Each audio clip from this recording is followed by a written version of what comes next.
workers, people who are not owners of capital, who are not getting profit due, and this is what profit is, due to happening to own tools, being often born rich, if you buy into my statistics. Gives you opportunity to earn profit, while a lot of the entrepreneurial creativity and innovation is done by other people. So I'm simply saying that this entrepreneurship is not dependent on profit.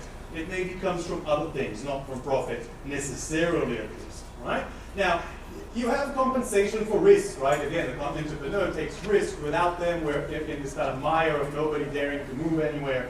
Well, I'd like to be a little facetious here. I wrote, yeah, like the banksters who destroyed the global economy, right? They took the risk, we paid it, didn't we? In fact, some of us like to joke about that and say that after the bailout, we basically have a system which is socialism for bankers and law of the jungle for the rest of us. So that doesn't seem to fit the model too. And finally, consider the monstrous rates of profit that we're measuring today among these giant monopolies, and certainly the very banks that got the bailout, making profits like nobody's ever in recorded history made before. Right? All this profit, yet little job creation, hardly any investment. Where's the money going? That's where it's supposed to go, under those ideal or closer to ideal condition of a true competitive market. What creates job is demand, right? Where the firm thinks, the company thinks that people are going to buy its stuff. You're going to hire people to make more of it. You'll invest in more machinery and better technology, etc., and you will lead to growth. So profits are not the source of all these wonderful things and potentially have some detrimental effects.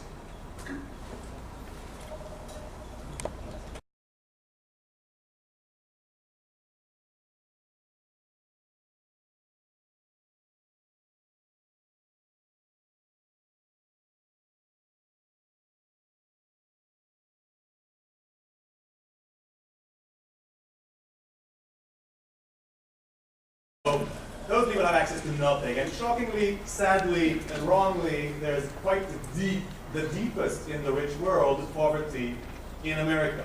So there's certainly a segment of the population that is low, where no other rich country in the world allows any of its people, not even its beggars, to reach.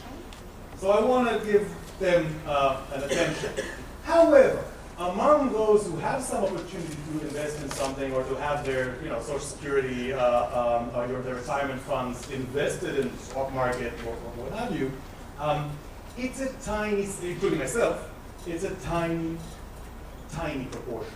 And here's that focus I kept, and thank you for allowing me to stress why I was adamant about it. My concern in this talk was about those who own the means of production in a meaningful, some kind of level of control. And then you're talking about a much more concentrated group of people. So the fact that some of us own a little chunk, we don't have voting rights for this. It doesn't really significantly affect our behavior. It's certainly not there that the problem lies.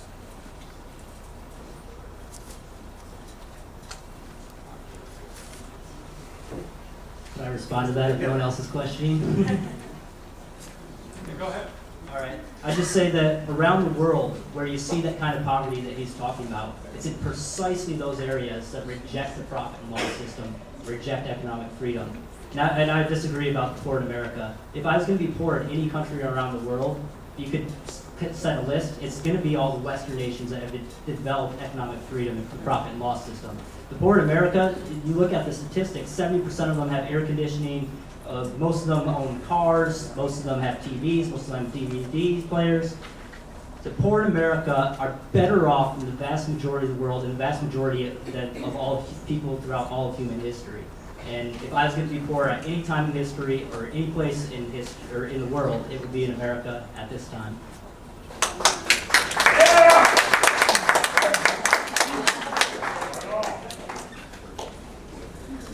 My question is, Stay healthy.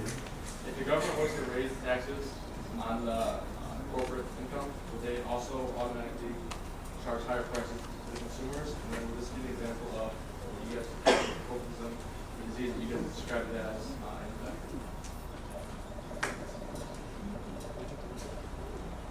very relevant. It's actually quite relevant. Now in the budget, in Obama's budget, actually, there's some discussion about that. So totally the news from the last few days. One of the things is that the corporate tax rate actually in America is not particularly low. In fact, if you measure it ideally, it's relatively high for rich countries. Right? The problem is that the loopholes bump it down to an effective rate that is at the very bottom of all industrial countries. And again, I mean, my issue about comparing the poor in America was compared only to rich countries, of course. Naturally. Otherwise, as compared to other capitalist countries, it's much deeper. So would they, when they are monopolies, as indeed they increasingly are, yes, they would. They have the opportunity to pass along price increases because you don't have the competitive pressure. So again, the problem of the ideal capitalism versus the one in which we live. And perhaps I'm sure we both agree that we'd like to push it towards that direction. We have some other fundamental philosophical differences. I hope you see that we're quite friendly despite having vehement disagreement. That's on the contrary, it's more interesting, isn't it? It's boring to hang out with people that agree with you all the time. Mind if I jump in? Yes. All right. I'd say that corporate taxes are some of the most regressive forms of taxation that we have. Look at the top corporations in the U.S. They serve regular people, including poor income people. Many of you have probably seen the Faces of Walmart website that makes fun of socially undesirable people that shop at Walmart. People look at that and laugh. I actually look at that and say, I am thankful Walmart is out there serving these socially undesirable people that the rest of us just sit there and laugh at. Walmart is out there serving them directly. And when you put on taxes, it's going to hurt on corporate taxes, it's going to be passed on to consumers. It's going to hurt the poorest the worst because when they go out and buy bread, it's a larger percentage of their total budget than when a rich person goes out and buys bread. And then I'd also add out to that, income, when a rich person earns income, it's taxed at 36%. Then when they invest it in a company, the corporate tax is 35%. So that they earn the income, 36%. They invest it in a company, 35% is taken away. And then when they receive that income from the corporation, it's taxed at 15%. And then when that person dies, 50% of it is taken. Where in there are we not taxing them enough?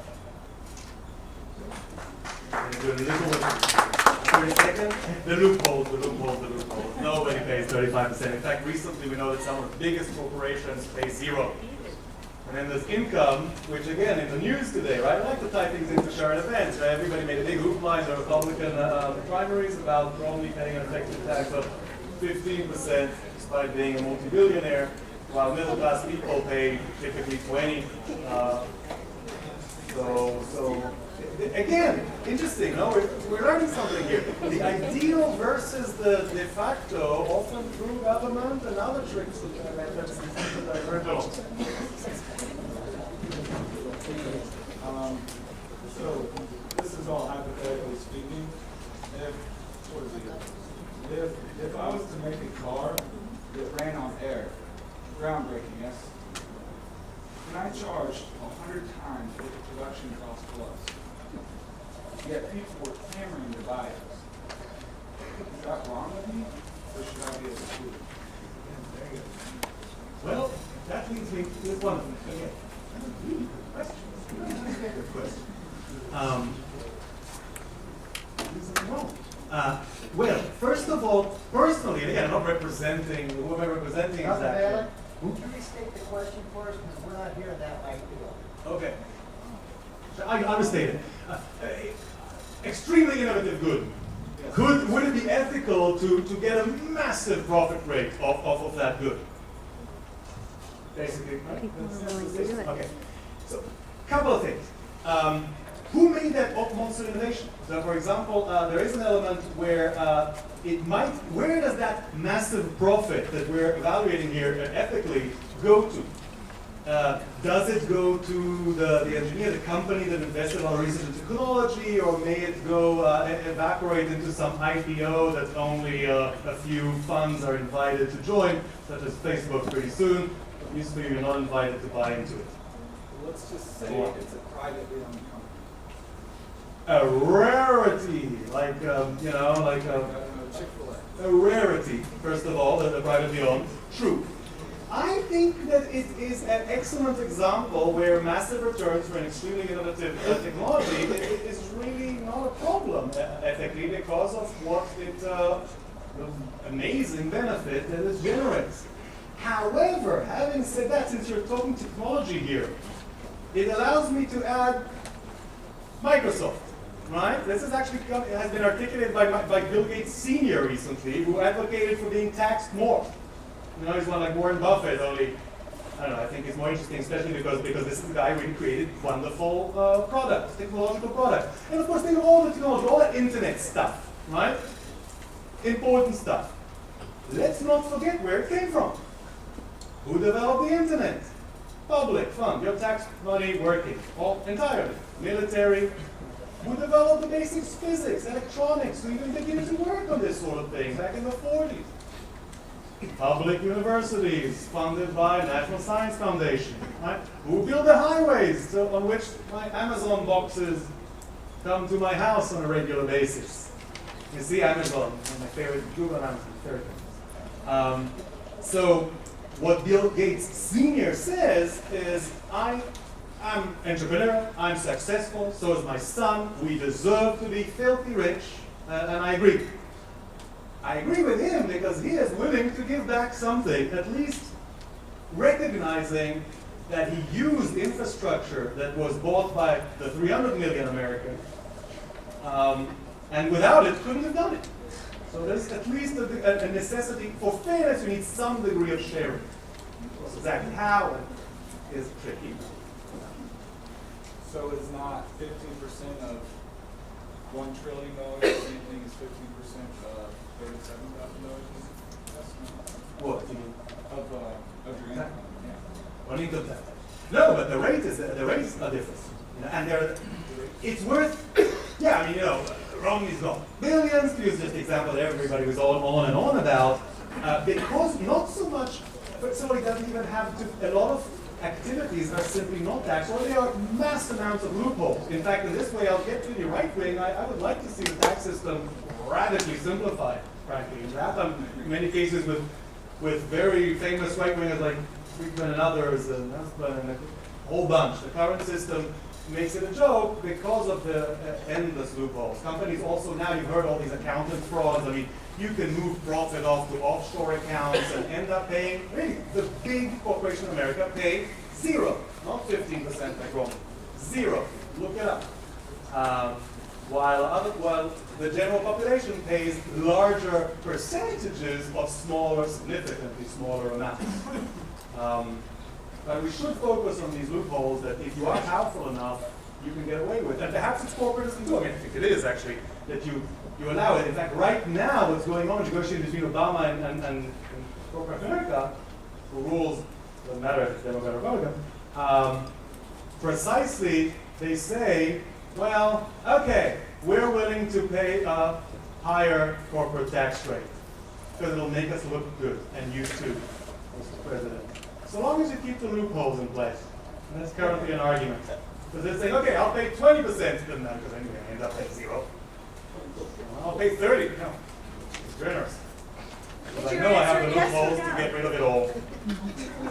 So again, the ideal versus the actual what's going on is very important. Too often we get just pushed to the ideological ideals, and I really think it's almost like a conspiracy. In the back, somebody's going like, doesn't matter what you guys argue about. I'm getting my way. I would argue that I completely agree with him on the loopholes. I said in my talk, I'm against giving special privileges to any businesses that need to compete on equal margins. So we both agree with that, but I want to focus, there's a lot on there I wanted to focus on, but I'm going to focus exclusively on the excessive profits. When cell phones came out, they were about $2,000, $3,000. There were these huge things. They barely worked. They weren't, like, no one knew really, there weren't that many cell phone engineers at that time. There weren't many cell phone towers, but they made a lot of profit off of very rich people. The very rich people buying those first cell phones defrayed the cost of investment into those technologies. And less than 15 years later, people had them in their hands for like 40, 50. You could buy a cell phone for $10 from certain companies right now. If we had cut off those excessive profits, if we said as soon as the cell phone came out,